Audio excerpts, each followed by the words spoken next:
নমস্কার বন্ধুরা, আজ আমি আপনাদের জন্য নিয়ে এসেছি একটি নতুন ধরনের রেসিপি, পটলের খোসা বাটা বা ভর্তা। চলুন দেখি। এর জন্য কিছু পটলের খোসা নিয়ে নেব, এগুলো ফেলে দেবো না। তারপর এটাকে দুটো সিটি দিয়ে প্রেসারে সেদ্ধ করে নেব, ঠান্ডা করে মিক্সিতে বেটে নেব। এবার গ্যাসের আঁচে কড়াই বসিয়ে তাতে কিছুটা সর্ষের তেল গরম করে নেব। যারা আমার চ্যানেলকে সাবস্ক্রাইব করেছেন তাদেরকে অসংখ্য অসংখ্য ধন্যবাদ।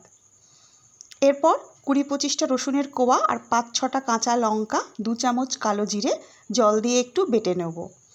এই পেস্টটা তেলের মধ্যে দিয়ে দেব।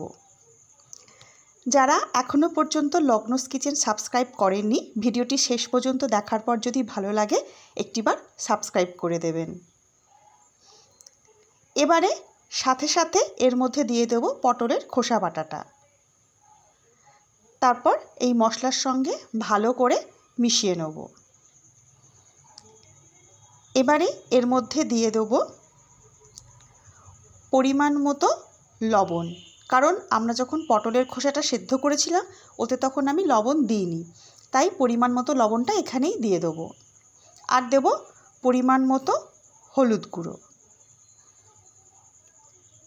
এবার অনবরত খুন্তি দিয়ে মিশ্রণটা নাড়তে থাকবো, কারণ এটা একটু শুকনো শুকনো হবে।